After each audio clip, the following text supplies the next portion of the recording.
What the heck? Like, how do you come up with this? Viet really said all the flavors. Put it in a dish. Holy crap.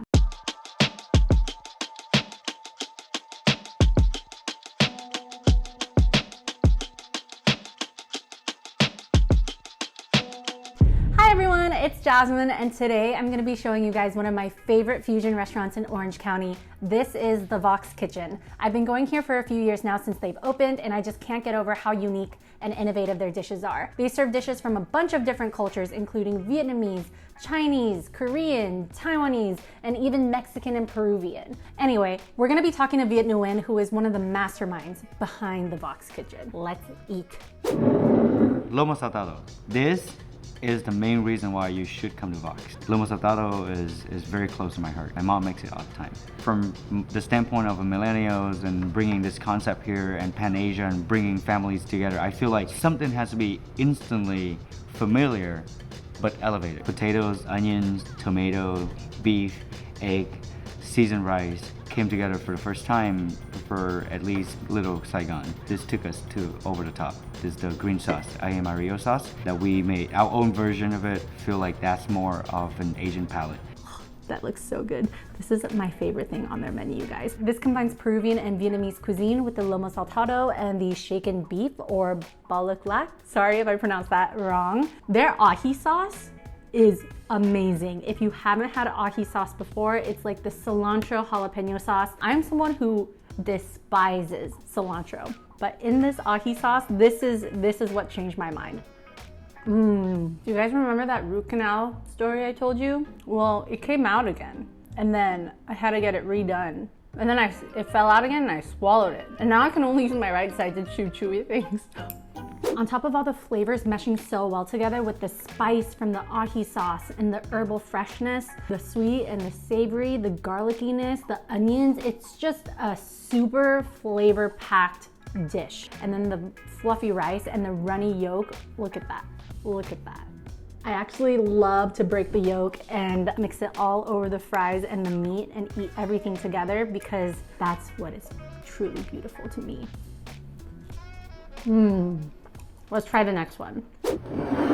Stick garlic noodles. We went to Anki to have their famous garlic noodles, which I think right now is still one of my all-time favorite garlic noodles. So the garlic noodles that we actually try to achieve is on a drier version of it. One thing that me and my partner always crave when we go out is a slab of steak, and that's what we chose. So it's gonna be a thick slab of steak right on top of garlic noodles. And obviously the infamous green sauce.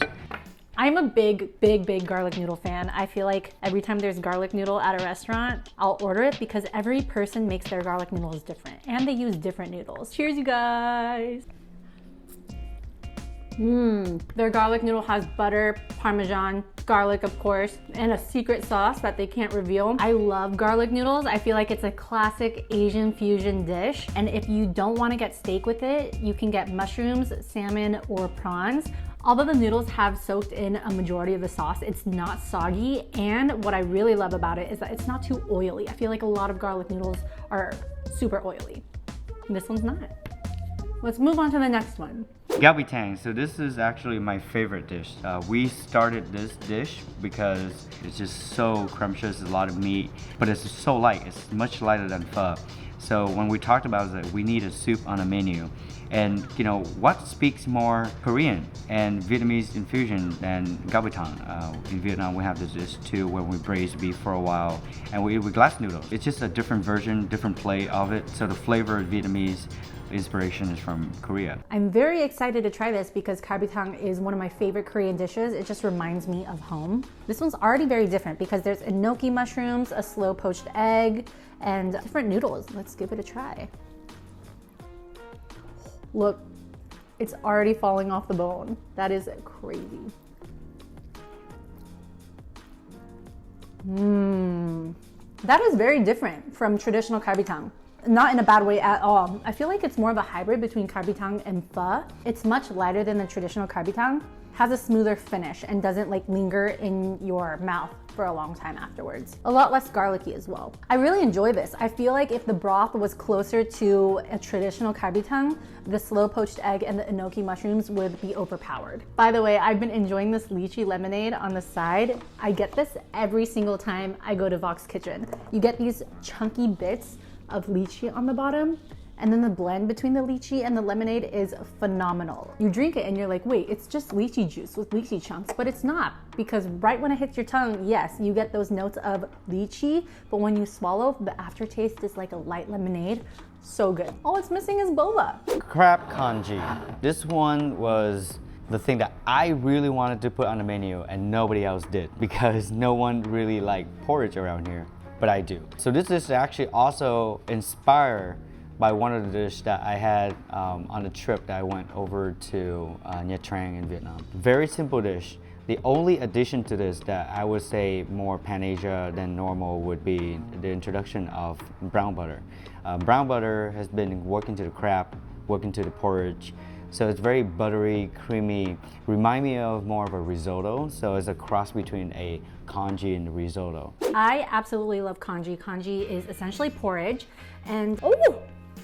Okay, there's a runny yolk in there and I just popped it. Oh, that is amazing. So there's pork sung over here, there's crab. I feel like this is more of a Chinese Vietnamese fusion. If you haven't heard of pork sung is a dried pork that is finely shredded, often paired with dishes like congee, rice, or tofu, mainly dishes that are blander because the pork is braised in soy sauce and sugar and then dried and shredded. So it is packed with flavor, quite salty. Next time I have a hangover, I know where I'm going. Oh my goodness. People usually have a love-hate relationship with congee because they're just like, why am I eating this? It has no flavor. But this, every bite you can taste the juices from the crab and you get the chunkiness from the crab because there's so much crab in here. There's also fresh green onion in there. So when you bite into it, it's not just soft porridge goo. It's like really a bunch of different textures playing in your mouth. This truly feels like comfort food. Right, so this dish, pear salad, is a very interesting story. So I ran this dish actually as a special. I love the combination of burrata cheese and pear. Initially it had prosciuttos, but we wanted to make it vegetarian. Put the pear in the bottom, had a little bit of burrata cheese with a salad. So you kind of like a treasure hunt, very crunchy, very fresh. I did not want to put this on a menu, and we actually had a fight over this with me and my partner. He's like, put it on. I was like, no, it's too out there, but he won. I am actually very excited to try this because, you know, I have never had the golden pear in a salad before. If you go to Asian households and they offer you fruit, it's usually this pear. Cheers! What the heck? Like, how do you come up with this? Viet really said all the flavors, put it in a dish. Holy crap. Even like choosing arugula, so perfect because it has that peppery taste to it, and the cheese is mild enough to not overpower everything else in the salad. The golden pear originally I think is from China. It's so sweet, so crunchy, filled with juice. So each bite, nothing is dry. You have the crunchiness from the honey roasted nuts. Low-key thought I wouldn't love it, but this is probably one of my favorite ones today. I'm so happy. This is freaking amazing. So this is another dish. I did not also want to put this on the menu because it's so out there, and he insisted to have this on the menu. I was like, I'm not gonna put it on because this has nothing to do with Asia. But it actually did, and I was thinking, what can we make this more of a interesting Asian fusion dish? And so that's where the pork sung came to be. So now the pork sung is on top, just kind of like covering all of the cabbage and especially the eggs. Again, going back to the inspiration of Treasure Hunt, everything is kind of covered up, but once you kind of dig into it, you kind of discover more and more flavor. This is what I'm talking about when I say Vox Kitchen makes really innovative ideas. Like, this is so unique. Pork sung on Brussels sprouts, who would have even thought of that? This just screams Asian fusion to me. With the pork sung, which is commonly found in Chinese, Vietnamese, Taiwanese cuisine, and Brussels sprouts and bacon. I mean, come on, classic American foods. And of course, an egg. I add an egg to all my dishes because, I don't know, when it says add egg, I'm like, okay.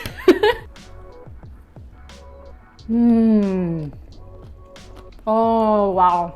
Similar to the other dishes at Vox Kitchen, I feel like they play with textures really well, with the crispiness and the butteriness of the Brussels sprouts and the bacon mixed with the sweet and savoriness and fluffiness of the pork sung. I feel like it really all melts together so well. All right guys, I am stuffed. That was a bunch of amazing flavors from different cultures working beautifully together. If you guys go to Vox Kitchen, I wanna know what your favorite dish is. Thanks so much for watching. I'll see you guys soon. Bye.